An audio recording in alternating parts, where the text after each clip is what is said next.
Muy buenas noches, bienvenidos a Comunidad Creativa de Educación Libre, Asociación Civil, y en coordinación con AXI, Asociación Internacional de Colegios Cristianos. Estamos transmitiendo una vez más desde Cuernavaca, Morelos, México, y para mí es un gusto y es un privilegio presentar a nuestra invitada de esta noche. Hoy nos acompaña Catalina Moscoso desde Bogotá, Colombia. Buenas noches, Catalina, bienvenida. Buenas noches, Miguel Ángel, y para todos los que nos están escuchando, muy buenas noches. Gracias por permitirme llegar a sus hogares. Y bueno, como es sabido de ustedes, siempre que tenemos a un invitado o a una invitada, pues es oportuno poder conocer un poco de su trayectoria. Y en el caso de Catalina Moscoso de Díaz, que es de Bogotá, Colombia, Catalina es escritora, investigadora, conferencista internacional. También es fundadora y directora ejecutiva de Fundación Ámalos, fundación de la cual también vamos a hablar un poquito en esta transmisión, que desde su creación en el 2011 en Bogotá, Colombia, promueve principios y acciones por el buen trato y la no violencia en niños y adolescentes, y en la que participa junto a su esposo Jairo Ricardo Díaz. Es experta en educación para la sexualidad y especialista en prevención, detección, atención e intervención del abuso infantil. Su meta es sembrar los principios de la sexualidad humana con niños, adolescentes y jóvenes y adultos, un enfoque bíblico y en prevención del abuso sexual. Desde el año 2000 ha desarrollado investigación, estudios, bibliografía de sexualidad y prevención de abuso para niños y adolescentes, desafiando a las comunidades de niños y adolescentes a que se organicen para crear ambientes seguros a través de protocolos o códigos de conducta. Como autora de la serie curricular Mi Sexualidad, un regalo de Dios para mí, del 2009, y Mi Sexualidad, un regalo de Dios para mí, Teens, distribuido por Recursos Educativos AXI, con el nombre de Diseño Original, Mi Sexualidad y un regalo de Dios. Utiliza un lenguaje apropiado e incluyente de acuerdo con cada edad y nivel de desarrollo de niñas y adolescentes. Finalmente, también es autora del programa Hablemos de Sexualidad con los niños y las niñas y prevención de abuso sexual, un enfoque desde los principios de Dios, en el 2003. Ha dictado conferencias y entrenamientos en América Latina, Chile, Ecuador, México, Nicaragua, República Dominicana y Colombia. Desde el 2005 hasta el día de hoy, y también desde el 2017 es miembro de la Red Internacional de Familias y Educación. Y yo les invito a quienes nos escuchan en esta transmisión o quienes nos puedan ver posteriormente, pueden buscar a Catalina en las redes sociales y que ella habla, todo lo que ella habla es muy importante el poder conocerlo. Yo quisiera, Catalina, si me lo permites, comenzar con un pequeño video y a partir de ahí empezar nuestra plática. Permítanme tantito.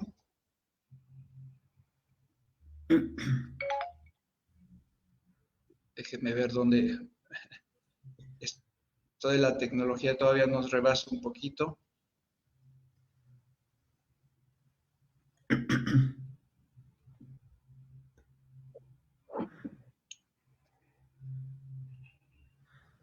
Ok, no sé si ahí lo estamos viendo, sí, ¿verdad? Sí. Ok.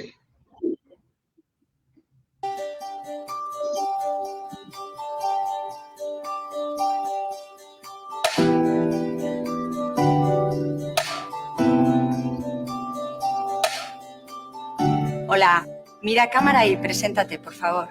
Dinos quién eres. Hola, soy Miguel Indurain, fui ciclista profesional. Hola, soy Patricia Gaztañaga, soy presentadora. Soy Pedro Miguel Echenique, catedrático de la Universidad del País Vasco. Soy físico. Soy Itziar Ituño, actriz, y he participado en 15 obras de teatro. Gané 5 Tours de Francia, 2 Giros de Italia. 8 series de televisión y en 11 películas. También presido en estos momentos el Donostia International Physics Center. Soy Aritza Duriz, futbolista profesional. Hola, yo soy Zurin Hidalgo, cantante en el grupo ESIAN. Debuté en Primera División hace 16 años. Soy Edurne Pasamán. Soy Carlos Arguiñano. Llevo 50 años en Zarauz y de cocinero. Trabajando en la tele como presentadora y también como actriz. Soy Alessandro Aguirre, cantante de Gatibu y antes de Esquisur. Soy la primera mujer en el mundo que ha subido los 14 8000. 30 años en televisión haciendo programas de cocina. Perdona, Carlos, nos acabas de contar lo que haces, pero lo que queremos saber es quién eres. ¿Quién soy? ¿Quién soy? Pues... ¿Quién soy? Pues... No sé. Pues... buena pregunta. Claro, eso aquí no sabría qué decir así de repente, ¿no?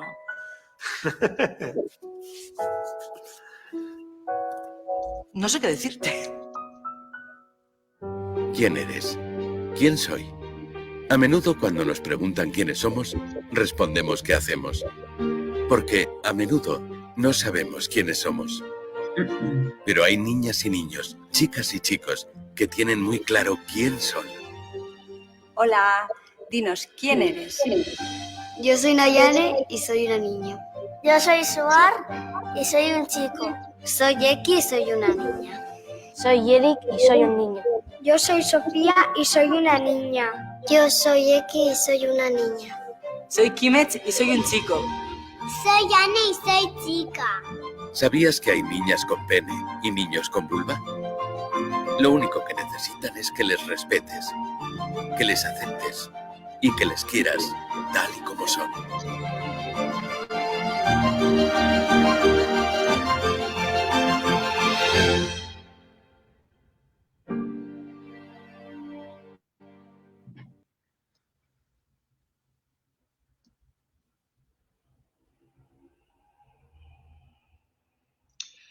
Bueno, Catalina, ¿qué nos puedes decir de este promocional?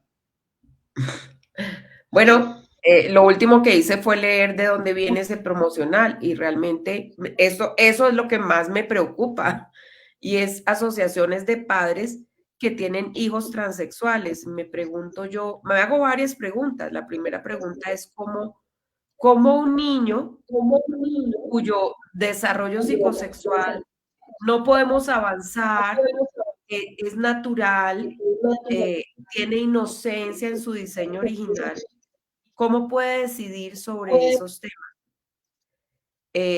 ¿Cómo podemos nosotros entender como padres que una cosa es formarlo y ayudarle a entender quién es él, porque él recibe esa información de los papás inicialmente, de su entorno familiar, quién es, qué quiere, para dónde va? Los que plantamos ese muro inicial somos nosotros. ¿Cómo nosotros estamos generando, como lo dicen algunos expertos extransexuales que se han arrepentido y hoy están ayudando a otros a detransicionar, cómo estamos nosotros como padres tan lejos del diseño original que estamos fabricando niños trans? Al punto de que hoy hacen la pregunta de qué es una mujer y nadie sabe qué es una mujer. Entonces, me genera muchas preguntas, ¿no? ¿Cómo hemos llegado hasta ahí? Más bien es la pregunta que me queda sonando como para reflexión. Definitivamente no entendemos el diseño, no hemos entendido el diseño y llevamos muchas generaciones. Yo te diría, llevamos ya casi 2 generaciones donde nos han borrado el diseño original y entonces tenemos a todo el mundo opinando sobre el tema. Y también hay una serie de frases que se van construyendo alrededor de toda esta información, como por ejemplo, la identidad de género no se elige, se siente y se vive. ¿Cómo considera esta información para un grupo de niños y adolescentes? Sé lo que sientes. Mira, yo trabajo pues he trabajado en mi vida, llevo 23 años de mi vida trabajando en esto. Y lo que he encontrado es mucha confusión entre los niños y los adolescentes. Mucha confusión en una etapa tan vulnerable de la vida que es la niñez y la adolescencia, cuando están pudiendo, primero, tienen una mente concreta, o sea, tienen un pensamiento concreto en donde te entienden solo lo que pueden ver. Y increíblemente, yo soy bacterióloga, yo he tenido que aprender, o sea, me ha tocado leer muchísimo para poder entender todo el desarrollo psicosexual de los niños y aprender qué esperar en cada etapa de los niños. He tenido que leer mucho y he aprendido que ellos salen de su pensamiento concreto a los 13 años. Increíble. O sea, muchos de ellos ya se han desarrollado físicamente, pero de su pensamiento concreto no han salido. Empiezan a salir a los 13 años y cuando llegan a los 14, que es la edad de consentimiento en todos los países donde se supone que ellas ya saben qué es tener relaciones sexuales, hasta ahorita han salido del pensamiento concreto y empiezan a tener todos estos cambios tan importantes en donde ellos se enfrentan a quién soy, qué quiero y para dónde voy. Es una etapa de vulnerabilidad total. ¿Por qué? Porque están formándose. La etapa de la adolescencia es una etapa plena de formación. Y es cuando más confundidos están. Les estamos diciendo que pueden ser lo que quieran ser, que ellos pueden escoger a quién amar, que se sientan. Por eso hoy ellos hablan de sentir. Siento que voy a ir al baño.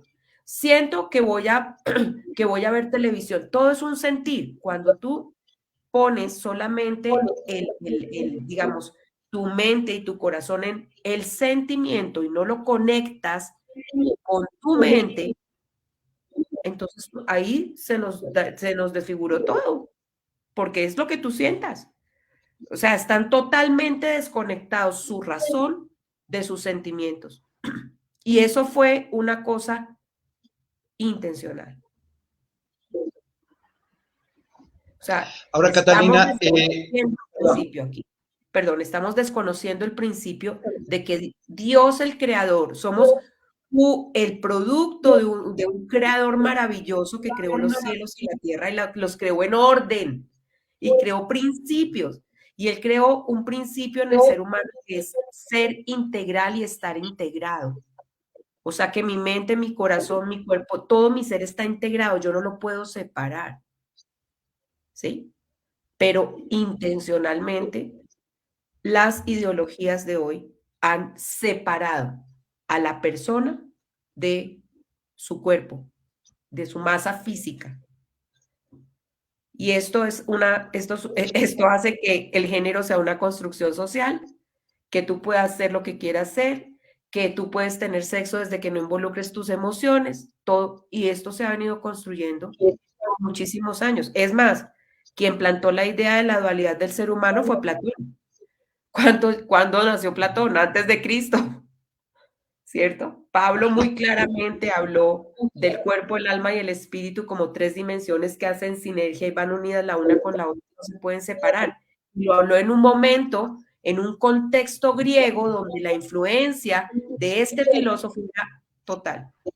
Pero la influencia de este filósofo ha seguido hasta nuestros días. Ahora tenemos muy claro el diseño original de Dios, varón y hembra, y no hay más, ¿no? Pero, Catalina, en tu experiencia y ahora después de 2 décadas, ¿cuál es la mejor manera de empezar a ver las diferentes esferas que convergen en este tema de la sexualidad? Me explico. Tenemos por un lado la base, que es el diseño original de Dios, varón y hembra, Pero por otro lado, tenemos un sistema educativo que está siendo respaldado por las Naciones Unidas, por la OMS, esta parte que ahora lo conocemos como Agenda 2030, para que los papás puedan saber cómo abordar y cómo entender este tema. ¿Por dónde tú sugieres empezar esta controversia que si nos descuidamos podemos tomar frases y tomar ideas sin saber que están totalmente y muy alejadas del diseño de Dios? Pero, ¿cuál sería una primera recomendación? Mira, yo pienso que primero entendamos cómo es el diseño, porque es que a nosotros nos enseñan que Dios nos creó hombres y mujeres y siempre pensamos en los genitales, pero es que resulta que no solamente Dios creó un cuerpo diferente, sino que nos entregó un bagaje interno que expresa su imagen y que nos hace ser hombres o mujeres. Y ese bagaje interno se va desarrollando a medida que vamos creciendo. ¿Puede alejarse del diseño? Claro. ¿Por qué se aleja del diseño? Pues por la manera como nos relacionamos en casa, si hay violencia, si hay abuso, ¿sí? ¿Puede alejarse de ese diseño? Sí, pero también puede volver al diseño. O sea, eso no es una situación que se creó y ya no se puede volver. No, se puede volver al diseño, pero es que tenemos que entender cómo es el diseño. Porque si hemos sido creados a imagen de Dios y Dios nos entrega algunas características que Él decide poner en el hombre diferentes a la mujer para que sean complementarios, o sea, ya estamos hablando de dos principios. Uno es que Dios nos da la identidad sexual, y otro que esa identidad sexual, cuando la asumimos, hombre o mujer, nos da el desafío de relacionarnos con alguien que es diferente a nosotros. O sea que hay un segundo principio que es la complementariedad del ser humano. ¿Correcto? Pero además, al crear al ser humano, Él lo crea con dimensiones. El ser humano tiene espíritu, alma y cuerpo. Y esas dimensiones van unidas la una con la otra y no las puedes separar. Tú no puedes decir que tú con tu cuerpo haces lo que tú quieras y no tienes ningún impacto en el resto de tu ser. Ahí ya hay tres principios. ¿Sí? Cuando no conocemos estos principios o los hemos escuchado, pero no los hemos reflexionado, nos queda muy difícil saber qué es lo que verdaderamente está haciendo la ideología del turno. Porque es tan sutil, ha sido tan trabajado el tema, tan intencionalmente trabajado, que hoy sencillamente ellos te dicen, como lo dijo el video, respétalo. Es que si tú lo amas, respetas lo que él quiera hacer. No, espera. Es que esto no tiene que ver con amor. Esto no tiene que ver con respeto. Esto tiene que ver con formación. Yo puedo amar a una persona que piensa absolutamente diferente a mí. Puedo respetarla, pero no estoy de acuerdo con ella, porque considero que sus principios son diferentes a los míos. O sea, esto no tiene nada que ver. Yo tengo que formar como papá, entender el principio claro, formarlos, porque es la responsabilidad primaria de los padres enseñar sexualidad a sus hijos, no es del colegio ni de la iglesia. Y también formarlos y entender que hay personas que piensan diferente a mí y yo no las voy a dañar, ni me voy a burlar de ellas, ni voy a hacerles bullying, pero yo tengo una responsabilidad en la formación. Pero ¿qué pasa con la ideología de turno? Que han mezclado todo con todo. Entonces, si tú amas, tú aceptas. Si tú amas, tú te callas. Si tú amas, tú respetas. ¿Sí? Mira cómo se une todo. Entonces, nos han como cruzado los brazos. ¿Sí? Si mi hijo, entonces, producto de los foros, las redes sociales, todo lo que le están metiendo por internet, que lo está recibiendo por internet además, le han dicho que él puede ser un animal y que puede enamorarse de un tren y que puede casarse con sí mismo, entonces yo tengo que... ¿Sí? Ahora, Catalina, todo esto este tema es multifactorial como muchos y lo podemos ver en diferentes dimensiones. Hay aspectos que son muy, muy, muy preocupantes y que se están normalizando. Precisamente cuando un menor de edad aparentemente ha tenido la capacidad de poder decidir sobre sí mismo en cuanto a cómo se percibe. Como dice el video al final, hay niños con vulva y hay niñas con pene. Obviamente un niño menor de edad, como tú lo mencionas, donde todavía tiene un pensamiento concreto, no tiene esta capacidad, como muchos expertos han dicho, de autodiagnosticarse y que incluso toma prestado la famosa frase de yo he nacido en un cuerpo equivocado y que ahora, tanto en este punto de la transexualidad, no se mencionan no hay unas advertencias obvias. Cuando un niño y un padre de familia apoya a su hijo para transicionar, lo que implica hormonizarse, bloquearse, este proceso en los menores de edad que deciden cómo va siendo en él mismo y cómo es que lo va acompañando el padre de familia.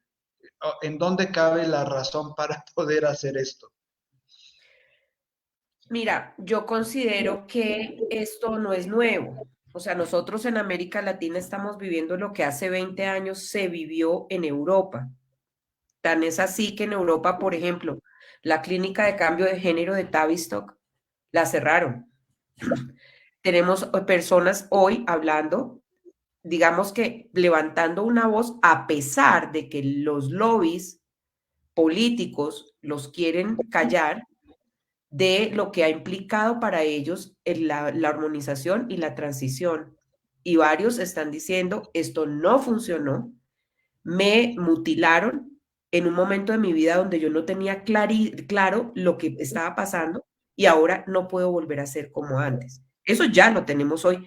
Y se está dando, mejor dicho, cada vez más. Tenemos organizaciones que están ayudando a detransicionar personas que han vivido la transición. Y varios de ellos, no estoy hablando de mí ni de mi enfoque, no, estoy hablando de los mismos testimonios de las personas que se han atrevido a hablar. Ellos dicen, estamos fabricando niños sanos. ¿Esto qué quiere decir? ¿Quiere decir que el niño es absolutamente vulnerable a lo que ve en su entorno? Sí. Si él está en entornos donde esto es favorable y sencillamente es una manera de expresarse y tú puedes ser lo que tú quieras hacer, muy seguramente el niño va a presentar una disforia de género de inicio rápido. Y ya tenemos estadísticas, por favor, ya se sabe que un adolescente, en un grupo de adolescentes donde uno de ellos se declara trans, a la vuelta de 2 meses más o menos, 3.5 de sus amigos van a volverse trans. Entonces, eso ya está estadístico, eso ya tenemos información y tenemos mucha bibliografía al respecto. Tenemos chicos y se sabe que médicamente en un niño, por eso, 17 de los estados de Estados Unidos hoy ya han puesto restricciones a los niños menores para cirugías y para terapias de hormonización. 17 estados en Estados Unidos ya tienen legislaciones que van en contra de estas prácticas. Y te lo digo a datos de hoy porque acabo de escuchar el tema. ¿Sí? Entonces, ¿qué es lo que está pasando? El niño no es que se siente, el niño está en un entorno, el niño está escuchando personas, el niño está viendo, el niño siente curiosidad y es más, ¿en qué momento realmente la mayor cantidad de chicos está queriendo transicionar? Entre los 13 y los 17. ¿Qué está pasando entre los 13 y los 17? Cuando un chico tiene un celular en la mano en donde tiene el mundo en sus manos y los papás creen que está encerrado en su cuarto seguro en su casa. Pues que tienen foros, tienen videos, tienen gente diciéndole, mira, esto es muy fácil, no te preocupes, ¿por qué no intentas? De golpe, tu ansiedad y tu depresión que es propia de la edad de la adolescencia, quiero decirles, papás. De golpe es que tú naciste en un cuerpo que no era y no te has dado cuenta. ¿Por qué los estamos estimulando a llegar hasta allá? Pero es que ya no lo dijeron clarito.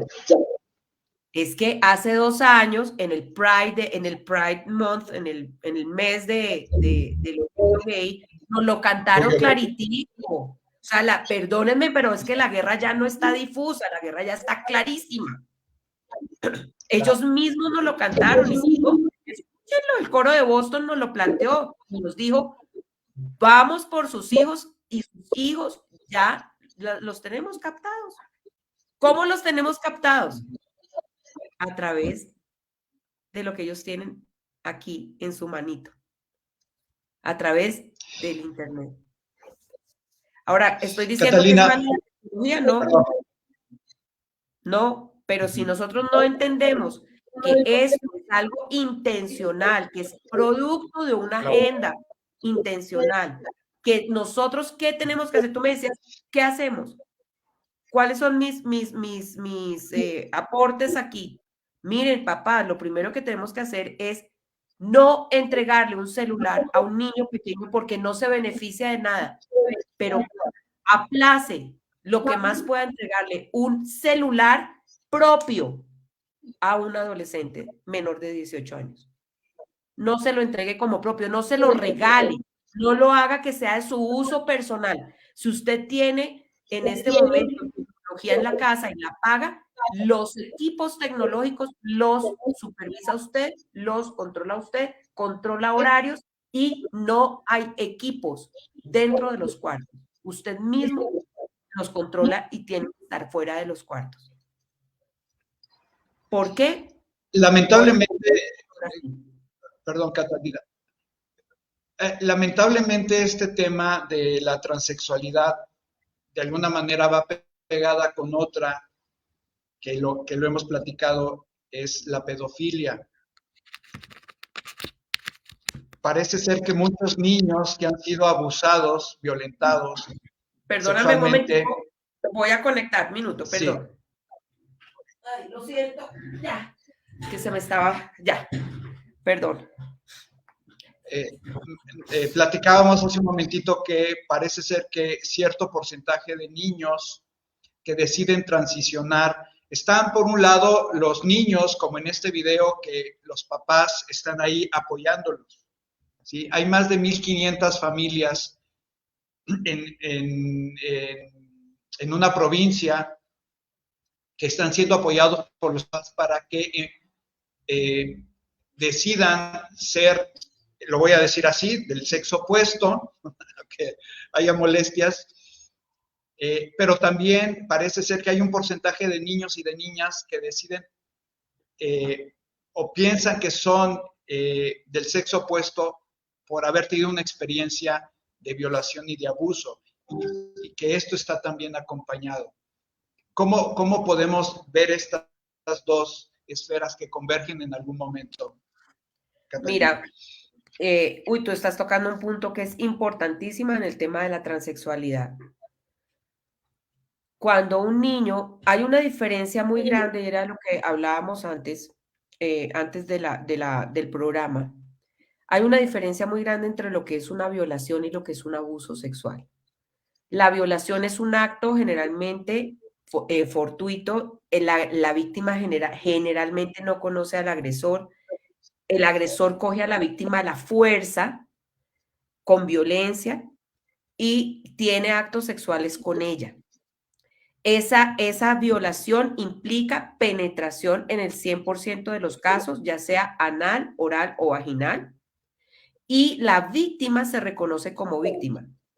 Yo no quería esto, pero alguien. Hay casos desconocidos, sí, pero en general son desconocidos por la víctima, donde esta persona me cogió a la fuerza y me agredió. Eso es violación. En el caso del abuso sexual es una cosa muy diferente, es una conducta que el agresor va desarrollando acercándose a un niño que escoge, que es generalmente cercano emocionalmente a él, escoge su víctima, escoge el lugar, escoge el momento. O sea, el agresor planifica todo lo que va a ocurrir. Por lo tanto, no podemos hablar del abuso sexual como algo fortuito, es algo que va pasando y va teniendo etapas, va haciéndose más complejo con el tiempo. Pero ¿qué implica el abuso? Implica una relación emocional que generalmente es muy cercana, implica un desequilibrio de poder, o sea, generalmente el agresor utiliza, hay un desequilibrio, utiliza su poder para manipular a la víctima. Y en el niño no tiene la capacidad de consentir estas situaciones sexuales. ¿Por qué? Porque no tiene un desarrollo psicosexual que le ayude a entender lo que está pasando. Ni siquiera el adolescente. En los adolescentes tenemos muchos problemas porque muchos adultos pensamos que el adolescente ya sabe lo que va a pasar. No, muchos adolescentes no saben lo que va a pasar. No, ni siquiera están listos para tener ese tipo de contacto físico. No entienden las implicaciones que esto tiene. Entonces, el adulto va llevando al niño o al adolescente en un proceso donde las situaciones físicas se van complejizando. Y esto, obviamente, el agresor, el agresor lo va alimentando con cosas como, esta es la manera como los tíos o los primos o los abuelos o las abuelas, porque hay agresoras también, aman a los nietos, aman a los sobrinos. Esto es algo entre tú y yo. Tú eres mi niña preferida, tú eres mi niño preferido, es que yo a ti te amo más que a los demás. Entonces, sí ve que aquí hay una plataforma emocional y el niño queda atrapado en esa plataforma. Ahora, ¿qué pasa? ¿Qué pasa cuando el niño es abusado? Porque el fin último del agresor es usar el cuerpo del niño para su satisfacción, no para satisfacción del niño, para su satisfacción propia o de otra persona. En los varoncitos que han sido abusados por otros varones, en esta plataforma emocional, el niño siempre queda con un interrogante. Si esta persona, que es mi tío, mi primo, que es del mismo sexo del niño, o sea, que es otro hombre, me tocó, ¿es mi tío o es mi abuelo que yo amo? Y a mí me gustó porque además no lo hacen en un entorno violento ni agresivo, sino que utilizan el juego, la dinámica del amor, de la ternura, de la curiosidad, ¿cierto? Es otro ambiente completamente diferente. Y al tocar las zonas privadas o íntimas en ese ambiente, es muy probable que el niño sienta cosquillitas. El niño siempre va a decir, si esa persona me tocó y a mí me gustó, ¿será que yo soy homosexual?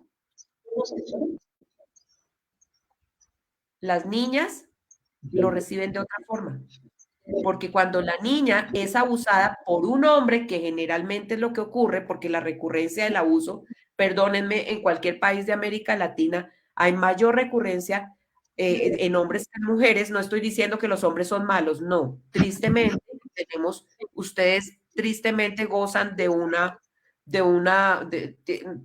situación que no les favorece ni cinco, y es que en el abuso sexual hay muchos más hombres que mujeres agresoras.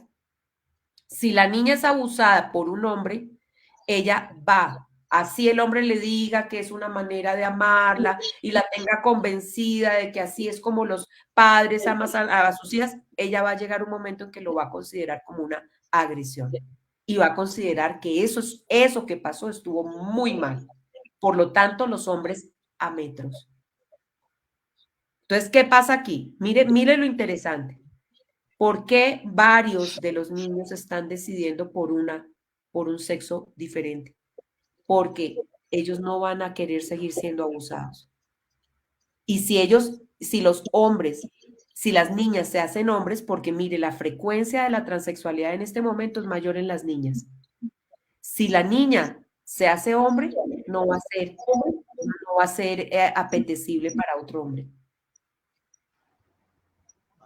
Si yo cambio mi sexo, me van a dejar de abusar. Entonces, no estoy diciendo que en todos los casos esto se dé, pero perdónenme, hay una frecuencia muy alta de casos donde ellos están buscando ser de otro sexo para evitar el abuso. Y tiene una conexión gigantesca, gigantesca. Claro. Sí, porque algunos podrían pensar que una cosa es cuando nace un niño o una niña por sus genitales, alguien le asignó un sexo y pues habría que esperar que creciera más para tomar una decisión de saber quién es, pues en qué momento va a tener la madurez para decir, nací con pene, pero soy niña, o viceversa. Pero por otro lado tenemos este punto del cual estamos hablando sobre el abuso.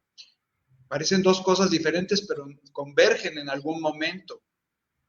Ahora, algo que también está siendo preocupante, Catalina, y tú lo sabes muy bien, que tanto el tema de la transexualidad como el tema del abuso, de la pederastia, de la pedofilia,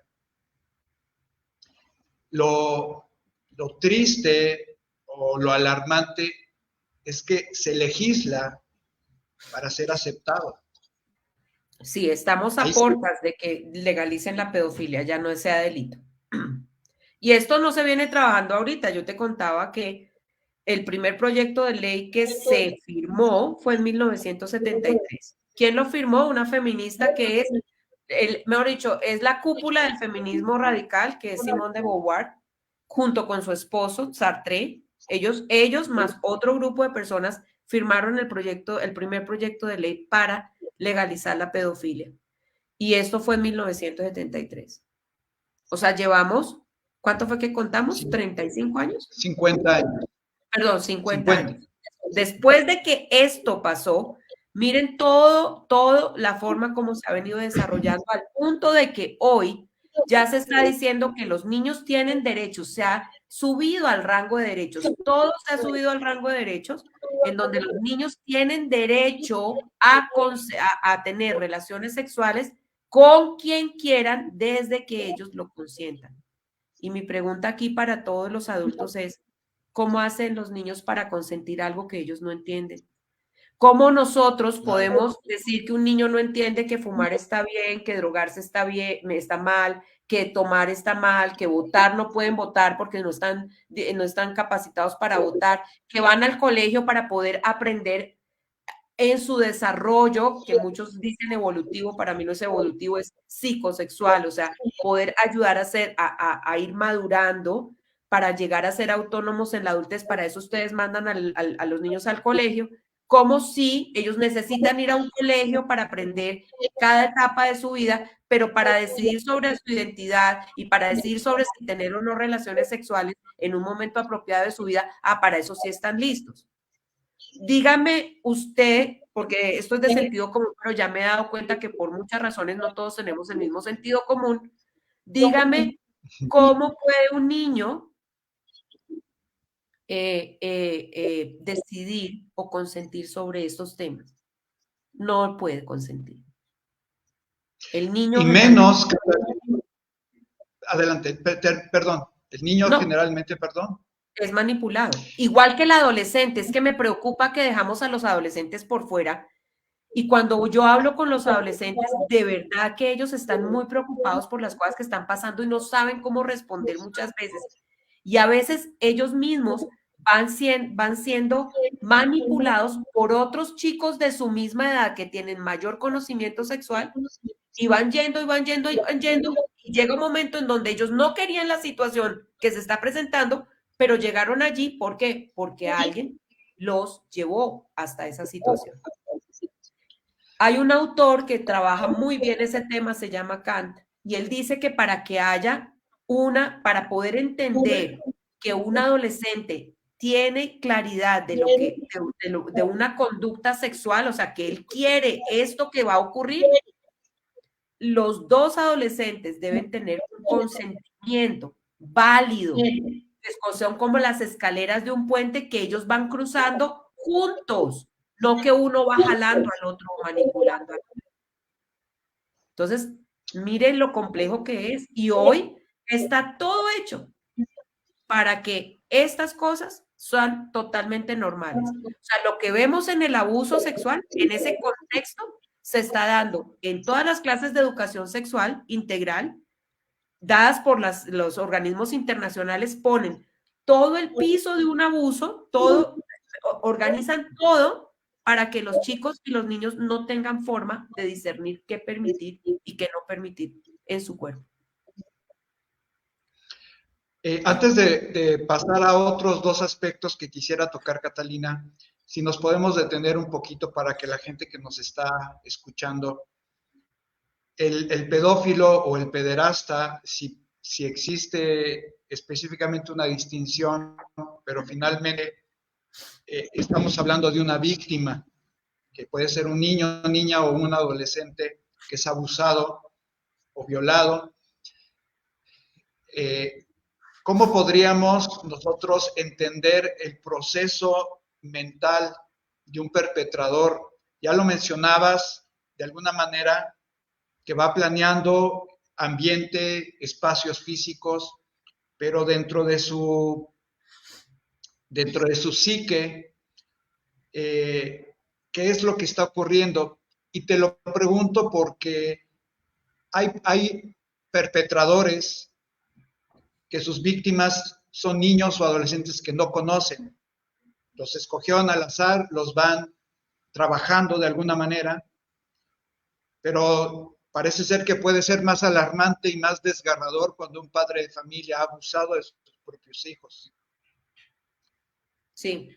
Pero ¿qué es lo que puede estar pasando en su cabecita? Bueno, tú me estás preguntando sobre las características de los agresores. Ya te voy a dar algunas conclusiones a las que han llegado algunos expertos como Steele y Freeman, por ejemplo, que ellos son personas que han trabajado con agresores por años. Por ejemplo, ellos consideran que los agresores tienen en su, digamos, en su dinámica el deseo de poder. O sea, esto es una situación de poder. Por eso en todas las relaciones de abuso hay desequilibrio de poder. No son entre iguales. Generalmente hay un desequilibrio de poder. ¿Por qué? Porque han tenido historias, la mayoría han tenido historias de maltrato, ya sea físico, emocional o por negligencia. La mayoría están dentro de ese grupo de personajes. Mira que no han sido víctimas de abuso. O sea, eso quiero que esté claro, porque a veces nosotros decimos, ay, pobrecito el niño que lo abusaron, entonces se va a volver agresor. No, no es así. Realmente, un niño que ha sido víctima de abuso no necesariamente se va a volver un agresor. Eso lo hemos visto, la estadística que yo tengo, la que yo conozco, es en el 39% de los casos podría volverse un agresor sexual. Pero sí han sido víctimas de maltrato y de violencia física y emocional. Eso sí es muy característico. Y es muy característico ver en los agresores también que no tienen la capacidad de relacionarse con sus pares. Les cuesta mucho trabajo relacionarse con sus pares. Entonces, ¿qué pasa? Ellos son figuras, tú no vas a ver a ningún agresor sexual como un ente tirado en la calle. No, esas falencias que ellos tienen, las desarrollan, ellos desarrollan otras habilidades. Es más, muchos de ellos son muy carismáticos. Muchos de ellos tienen una capacidad tremenda de atraer a los niños y a los adolescentes. Pero dentro de sus características, ellos no sienten aprensión, o sea, sienten un poco de temor, de aprensión de relacionarse con sus pares. Otra característica de los agresores es que ellos saben que lo que están haciendo está mal. Y esto, yo te decía, esto tiene que ver con una conciencia. Por eso lo hacen en privado. Ningún agresor agrede en público. Claro. a no ser que haya desarrollado una psicopatía yo no soy psicóloga, pero ustedes saben que dentro de, es más, los psicólogos saben que dentro de hay un espectro, ¿verdad? Cuando uno ve a esa persona tocando a todo el mundo, pues es una persona que ha desarrollado un problema clínico. Pero en general, ellos utilizan la negación o utilizan minimizar la situación. Esto que pasó fue como un sueño, esto que pasó, yo no me acuerdo muy bien. Entonces ellos se equilibran utilizando mucho la negación y minimizar los hechos. Entonces cuando los que han trabajado en terapia con los agresores, que son bien manipuladores en muchos casos, se dan cuenta que así tenga una boleta de captura el agresor y lo esté obligando a un proceso psicológico, el agresor va 2 o 3 veces y no vuelve a la terapia. Y generalmente ellos transfieren su situación al otro. O sea, es que yo hice esto porque esta persona se ponía tal faldita, hacía tal movimiento, es que me obligó a hacerlo. Es más, mira, ¿cómo se ha trabajado esto? Es interesante. Hace 6 años, en este grupo de personas, de académicos de Tex-Mex, empezaron a hablar sobre la conducta, sobre la conducta pedófila. No lo llamaron así, obviamente, ellos lo hablan es una persona que tiene derecho, que tiene sentimientos hacia los niños, y empezaron a hablar de esta conducta como algo que podría ser y que podría darse como una relación intergeneracional entre adultos y niños. Ahí empezó a plantearse, hace 5 o 6 años, empezó a plantearse la pedofilia como algo, como una forma de atracción sexual, que la persona no es culpable, sencillamente le gustan los niños, que ellos no le hacen mal, que ellos los aman, ¿cierto? Todo esto se ha venido trabajando para normalizar la conducta. Y es lo que ellos hacen para poder equilibrar su mente cuando ha sucedido un hecho, que saben que lo hacen en privado. Entonces, eso en cuanto a los agresores. La pregunta que me hacías, ¿no? Y esto mencionabas, y lo sabemos, se busca legislar, se busca aprobar leyes, como en México, por ejemplo, ya se aprobó hace unas semanas el aborto o la despenalización del aborto en todo el país. Aquí lo preocupante, que tú lo sabes, Catalina, es que si se legisla para aceptar la pedofilia, también estamos considerando otra esfera tremenda y que nos lo ilustró de alguna manera la película Sonido de Libertad, el tráfico de niños.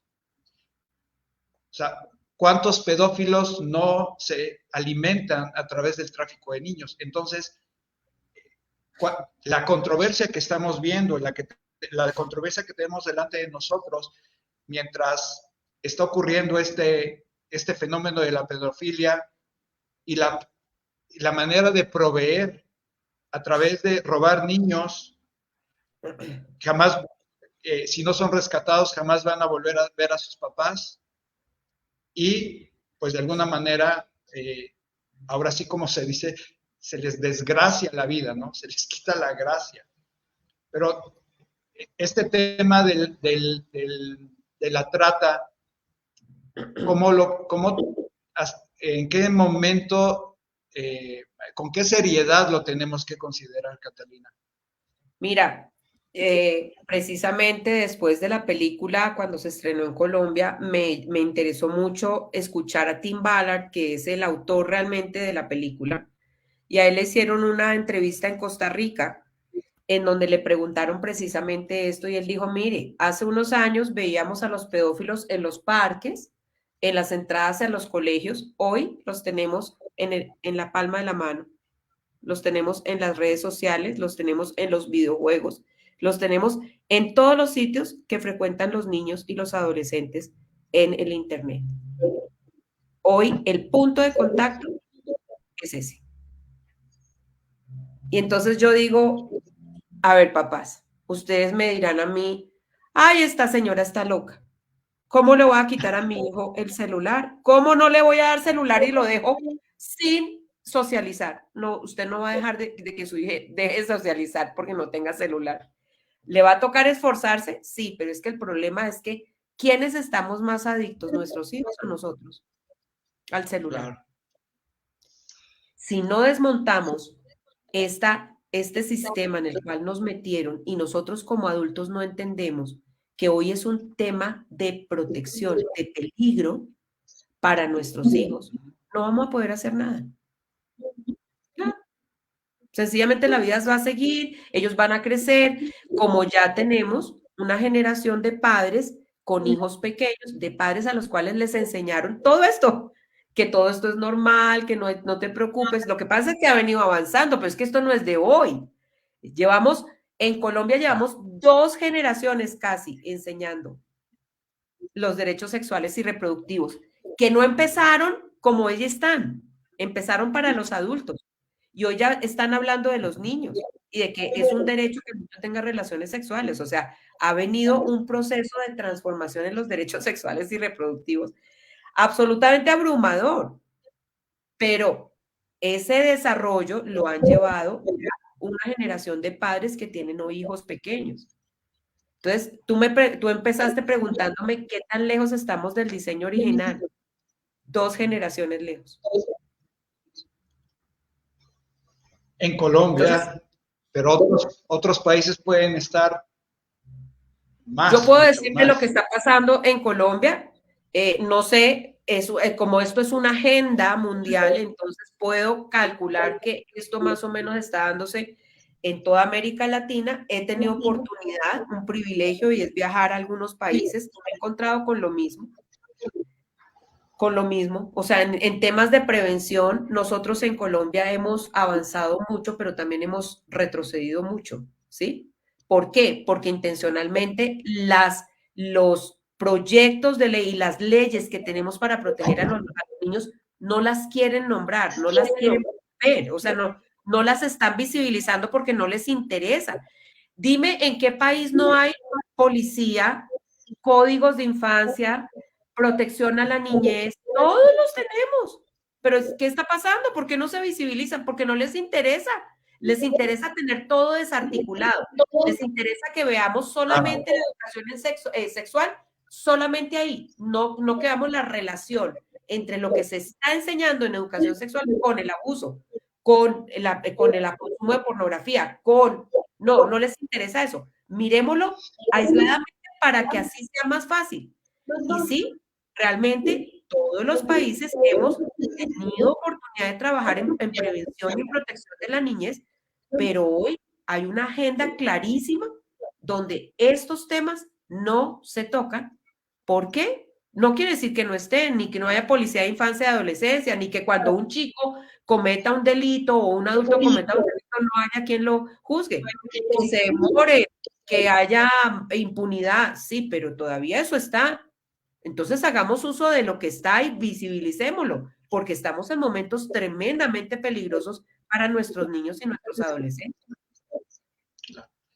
Y eso me lleva al último aspecto, y te lo mencionaba, transexualidad, pedofilia, abuso, todo esto, las drag queen leyendo cuentos a menores de edad. Ahora estamos viendo que existen actividades académicas, actividades didácticas para normalizar todo esto que estamos hablando. Como por ejemplo, te mencionaba que el maestro, el docente, trate como niño varón a la niña y trate como niño, trate como niña al niño, como una actividad didáctica. Entonces, precisamente esta desarticulación, como estamos viendo, de todos modos pertenece a un todo. Pero ¿qué te provoca a ti, Catalina, que has estado trabajando con el material del diseño original y que te encuentres con actividades didácticas que van totalmente en contra de este diseño original? Mira, obviamente yo, digamos, he sido usada por Dios para generar un material que tenga el principio del diseño original. Y lo tengo claro y me parece diametralmente opuesto a lo que es el diseño original. ¿Por qué? Porque lo conozco. Pero hay padres que no conocen el diseño original. Hay padres que no han reflexionado en esto. Hay padres que aún cuando sus hijos, que es lo que más aman, les dicen, es que yo no quiero ser niño sino niña, o es que yo estoy enamorado de otro hombre, dicen, ¿y qué puedo hacer? ¿Será que él sí nació diferente? No, espérate. Hay causas, hay motivaciones, hay factores. ¿Esto qué implica? Que tenemos que aprender, que necesitamos ayudar, no apoyar. Mira, si tú tienes un hijo con diabetes y lo amas y sabes que comer dulces y postres le va a hacer daño al niño, tú no dejas de amarlo por decirle, mi amor, tú no puedes comer eso, al contrario. Tú le estás diciendo, mi amor, yo quiero protegerte porque tú tienes una condición que hace que los dulces te puedan llevar a una lesión mayor. Eso es claro para todos. ¿Por qué si un niño o una niña o un adolescente nos dice en proceso de formación, por favor, en proceso de formación, nos dicen algo como esto, no nos esforzamos por aprender qué es lo que está pasando? ¿Qué pasó en su vida? ¿Qué generó esto? Porque esto tiene causas. Esto no es porque vinimos así. Empecemos por conocer el principio, y si conocemos el principio, entonces podemos decir, no, un momentico, algo está pasando que generalmente nos puede involucrar a nosotros. Es que nosotros no somos perfectos y también nos equivocamos. ¿Por qué no nos esforzamos por aprender sobre ciertas situaciones que están lesionando a los niños y están decidiendo producto de esto? Miren, yo no conozco en mi experiencia, no conozco al primer chico homosexual o la primera chica lesbiana que he tenido el privilegio de acompañar, porque hay chicos que sienten estas atracciones y no las desean, que no haya tenido un abuso de por medio. No lo conozco. Todos los que he tenido el privilegio de acompañar han tenido eventos abusivos en su vida. Y esta es solo una manifestación de lo que les pasó. Y hay momentos en los cuales ellos pueden hablar y pueden llorar y pueden decir, mire, es que a mí me ocurrió esto y yo no entendí. ¿Por qué no nos ayudamos? ¿Por qué hasta nos están tratando de legislar donde nos prohíben ayudar? ¿Pero qué es lo que nos está pasando? Pero si hay personas que no quieren esto. Si una persona se siente cómoda, así no conozca el principio, así no sepa de lo que se trata, si se siente cómoda con lo que está viviendo y es adulto y decidió sobre esto, yo no puedo hacer nada ahí. Pero si es un chico en proceso de formación en donde me está diciendo y me está pidiendo ayuda, o yo tengo posibilidad de aportarle porque está en proceso de formación, ¿cómo están legislando los países para que tengamos esa oportunidad? Estamos gravísimos, o sea, yo no sé a dónde vamos a llegar y la cosa está escrita y va para mal. Y si nosotros como padres no entendemos el principio y no entendemos que necesitamos es ayudarnos, apoyarnos significa estar de acuerdo y quedarnos callados. Usted es el muro de contención de su hijo. Usted puede decirle a su hijo, mira, mi amor, yo te amo mucho, pero no estoy de acuerdo con la decisión que estás tomando. Y quiero poder aprender y quiero poder formarme para poder ayudar a saber qué es lo que está pasando, porque es muy probable que eso me involucre a mí, que haya algo que yo haya hecho o yo haya dejado de hacer que haya implicado en esta decisión. Entonces, por favor, o sea, estamos en un momento histórico donde no podemos, no, pues apoyémoslo, respetémoslo. Esto no tiene que ver nada ni con apoyo ni con respeto. Si usted verdaderamente ama y entiende claro el principio y sabe que hay cosas que son lesivas para él, decisiones que va a tomar que son lesivas, usted necesita meterse e involucrarse.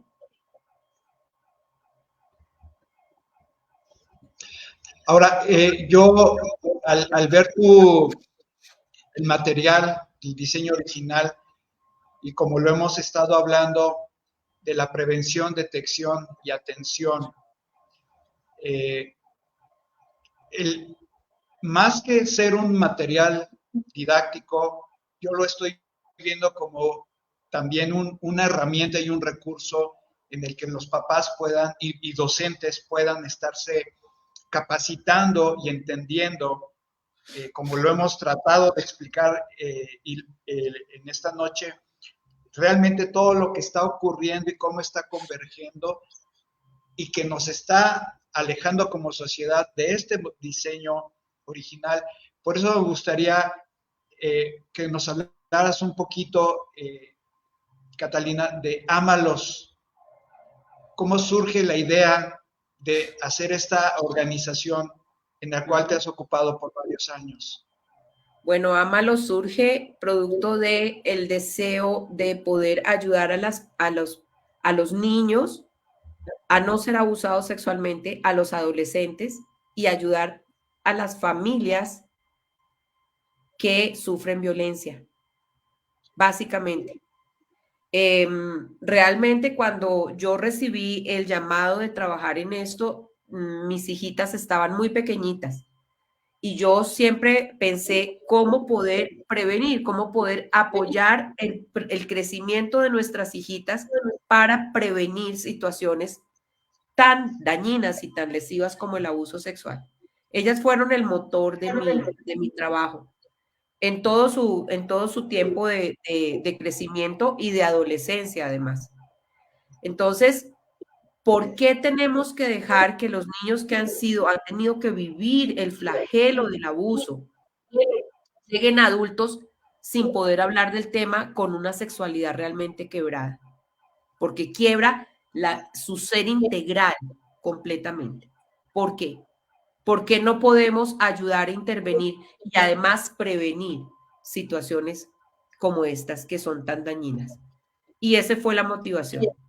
Cuando descubrí que no descubrí, me enseñaron básicamente, llegué a la conclusión de que uno de los factores protectores más importantes era formar en sexualidad. Desde el diseño original, yo venía cuestionándome el por qué a los niños los estaban obligando, o sea, es como si los estuvieran empujando a tener que vivir situaciones que ellos no entienden, que están por fuera de su desarrollo psicosexual, pero que al verlas frecuentemente pues las asumen como el deber ser, como sí, eso es lo que hay que hacer, pero realmente ellos no las entienden. ¿Por qué? ¿Por qué estaba pasando eso? ¿Por qué a los adolescentes les estaban ofreciendo anticonceptivos cuando el adolescente entiende lo que es un anticonceptivo a los 17 años realmente? El mecanismo de acción de un anticonceptivo lo entiende muy bien a los 17, 16, pero a los 15, 14 y 13, olvídese, no entiende ni jota, ni jota. Es lo único que en este momento quiere es no dejar embarazada a la china y la china no quedar embarazada y mirar a ver si se pone 2 o 3 condones. O sea, ellos están en un momento absolutamente dispar con respecto a lo que les quieren obligar a tener que pensar. Eso me preocupaba. Yo decía, pero ¿por qué si ellos no están listos? ¿Por qué si los chicos, uno como papá briega tanto en el hecho de que guarden su ropa, que arreglen su cuarto, que laven su ropa interior, que dejen... que eso es un proceso que le toca a uno librar hasta que no pueden hacerlo solos, y eso no lo logra uno cuando tiene 0, ni 9, ni 10, ni 11, sino cuando ya son adolescentes. Es todo un proceso. ¿Cómo les estamos diciendo a las niñas que tomen anticonceptivos orales y se adhieran a un tratamiento donde el anticonceptivo se tiene que tomar todos los días a la misma hora? Yo decía, esto es ilógico. Bueno, mire, para esta hora llegamos. Pude estudiar, pude entender. Nuestros niños, es más, es increíble. Los padres hoy asumen que los adolescentes tienen relaciones. Entonces le ponen a la niña el Norplan, el Yadel aquí, para que haya liberación lenta de hormona, para que no les llegue embarazada. Y he encontrado niñas que me dicen, mi mamá a los 13, 12 años, acabaditas de tener su primera menstruación, dice, mi mamá me puso esto y me dan unos cólicos terribles cada mes. Y tengo una hemorragia terrible. Y yo le digo, ¿tú sabes por qué te lo pusieron? No sé, es que mi mamá dice que ella no quiere que yo quede embarazada. No sé por qué. Ha habido niñas que me han dicho eso. Y yo digo, ¿qué estamos haciendo? Esto es puro desconocimiento, ni nosotros mismos sabemos. Entonces creo que aquí hay mucha tela que cortar, pero tristemente han usado todo esto y hoy es un derecho. Si me permites, Catalina, vamos a ver unos comentarios que nos están enviando. Gaby dice, lo más tremendo de esta situación es que ya los están desinhibiendo en las escuelas con la hipersexualización y la confusión de identidad personal cuando los imparten la educación sexual integral en las Naciones Unidas, que ya lo hemos platicado ahorita. Para mí eso que estás diciendo, Gaby, es un abuso sexual institucional lo que está pasando. Son las mismas características del abuso. Normalizar todo para que ellos no sepan qué permitir y qué no. Gabriela de Vázquez, muchas gracias por traer estos temas tan importantes, más hoy en día con lo mal llamada educación sexual integral de las Naciones Unidas. Y Sandra Sandoval, hace tiempo para hablar con los padres de familia y los niños, sus hijos, se utilizó un video autorizado llamado Chicoca. Sugiero que lo vean. ¿Sí lo conoces? No, sí. No lo había Hoy hay videos más lindos que ese. Hoy te cuento, hay por ejemplo la historia de Tere y la historia es la historia de una niña en muñequitos y la historia de Juan, creo que es, en muñequitos también, que habla sobre prevención de abuso. Son videos mucho más nuevos, más lindos, que pueden usar también. Y se han elaborado 2 canciones nuevas muy bonitas que están rodando por TikTok y por Instagram, también muy bonitas para prevención de abuso. Sí. María Renu, a mi hijo de sexto le acaban de enseñar los anticonceptivos y las enfermedades venéreas. En sexto grado trabajamos enfermedades de transmisión sexual y hablamos sobre el condón, porque para ellos el condón es la panacea. O sea, ponte un condón y no te preocupes. En sexto grado es necesario hablar sobre esos 2 temas. Sí, aquí lo importante es la forma como lo hacemos.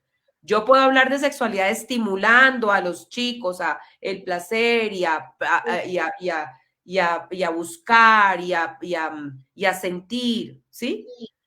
O les estoy hablando de cosas que pueden suceder, como por ejemplo las enfermedades de transmisión sexual, como una consecuencia de estar activos sexualmente, que son cosas que ellos no pueden prever, como algo que ellos necesitan ser responsables. Y eso empezamos a trabajarlo en sexto grado. Es cierto. O sea, esa es, como te digo, por eso es tan difícil saber qué es lo que está pasando con los cursos de educación sexual integral, porque ellos utilizan algunas cosas que estaría bien hablarlas en esas edades, pero no estimularlas a realizarlas. Me explico, por ejemplo, el tema de la autoestimulación. La masturbación es un tema que genera una adicción tremenda. Tiene un impacto tremendo en la mente, en las emociones y en el corazón de las personas. O sea, en el ser integral del ser humano, esta práctica es altamente adictiva y puede llevar a situaciones muy graves emocionalmente. Esa es una forma. Hay que hablar con ellos a los 14, 15 y 16 sobre esto. Sí, las implicaciones que tiene que esto se vuelva una adicción, sí. Pero estimularlos a tenerlas estimularlos a masturbarse, esa es otra forma de enseñar. Y eso está muy mal. ¿Sí me explico? Son dos formas de enseñar. En el material de diseño original, Catalina, ¿cómo lo pudiera resumir para que tanto colegios como padres de familia pudieran tener acceso a él y empezar a establecer, los que no lo tienen, una estrategia de una enseñanza de acuerdo al diseño original, pero también haciendo una contención de todo esto que hemos hablado y que está llegando lamentablemente con mucha libertad? Bueno, el material de diseño original es un programa, no estás comprando una cartilla ni un libro, estás comprando un programa que generalmente llega a través de AXI a los padres de familia a través del colegio que asume el programa, o los padres que están haciendo homeschool con sus hijos o que quieren trabajar el tema de sexualidad con sus hijos pueden acceder a una licencia que les da AXI por un determinado tiempo, en la cual van a poder hacer, dependiendo de la edad del chico, entre 6 y 9 sesiones, dependiendo del grado de la edad, y a trabajar los temas más importantes de ese momento en su vida, ¿sí? Vamos a trabajar los principios que el diseñador nos dio en nuestra sexualidad humana y vamos a hablar sobre temas como temas controversiales, colocando claramente lo que es, por ejemplo, el tema de la masturbación. ¿Qué es? ¿Por qué desestimamos el hábito masturbatorio? ¿Qué podemos hacer para prevenir la masturbación? ¿Qué podemos hacer cuando estamos metidos en una situación que se vuelve problemática frente a la masturbación? Todo eso está en una determinada edad, que generalmente son los 15 o los 14 años, que es el momento en donde más, digamos, es relevante ese tema para esa edad.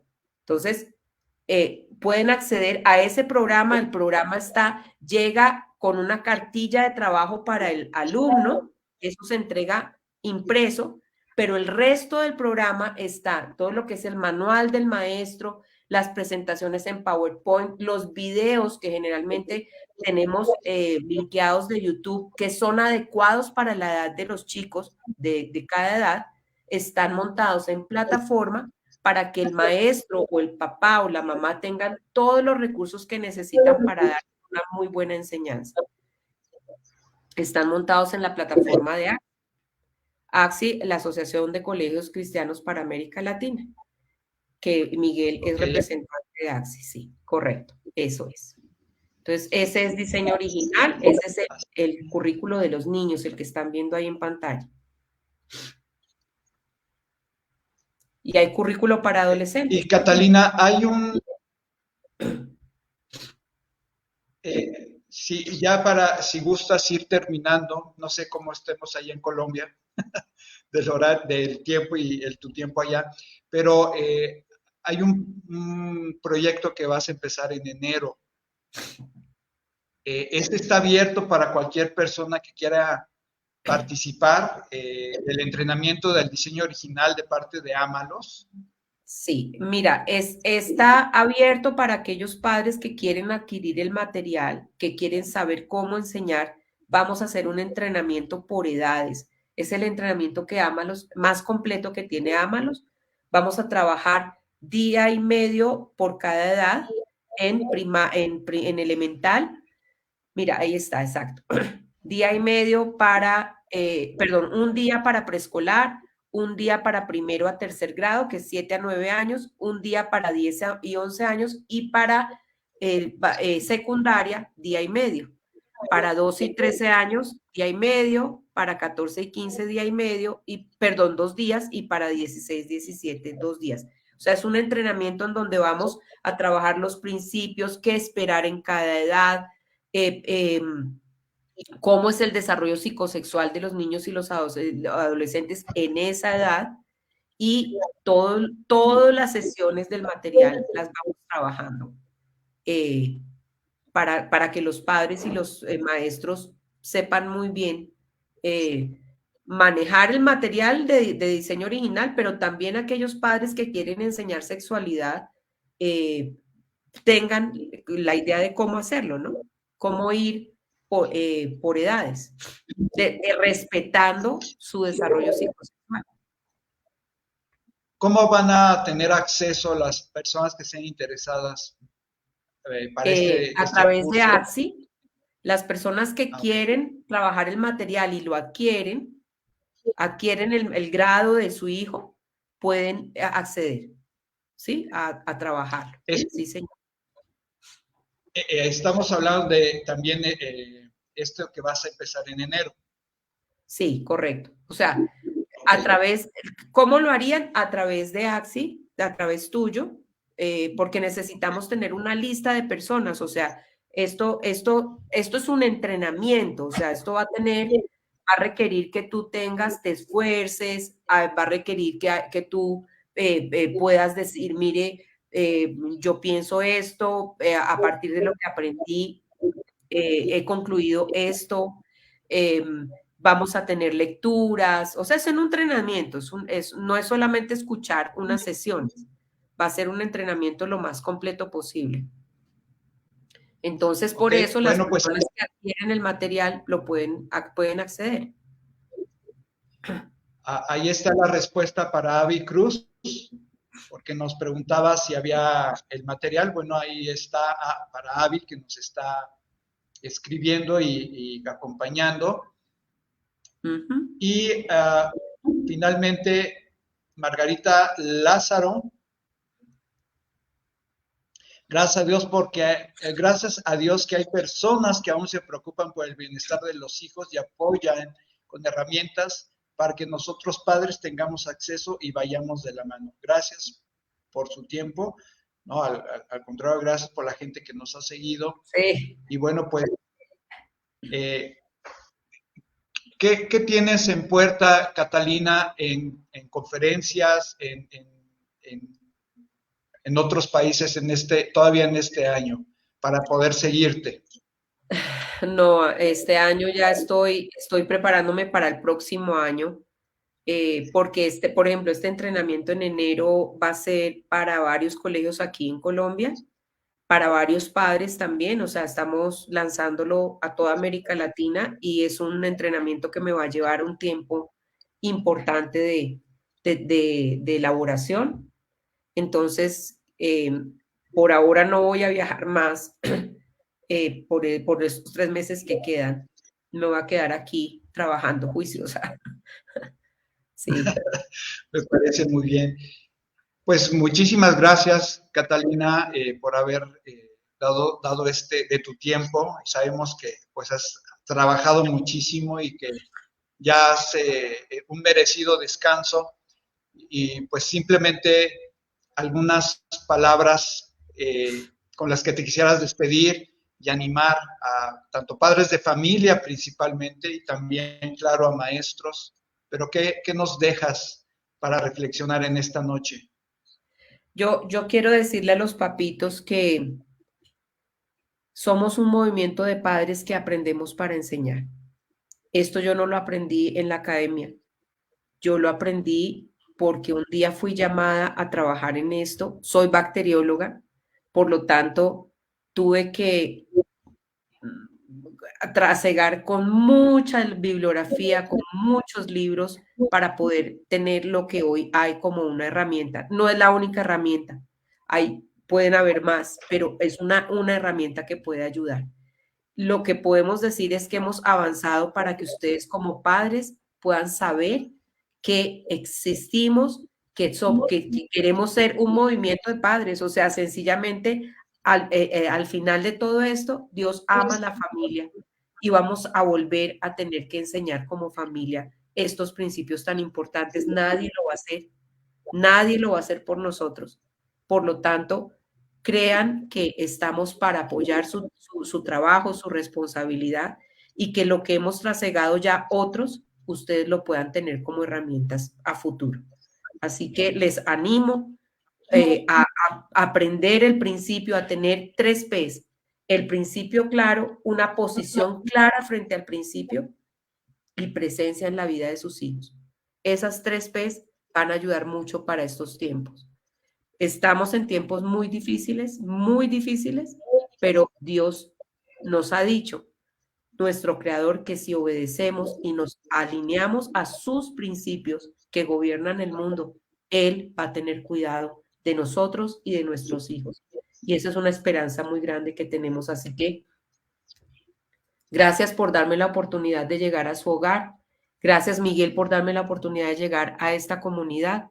Y seguimos trabajando por nuestros niños y por nuestros adolescentes. Pues muchísimas gracias, amigos de Comunidad Creativa de Educación Libre.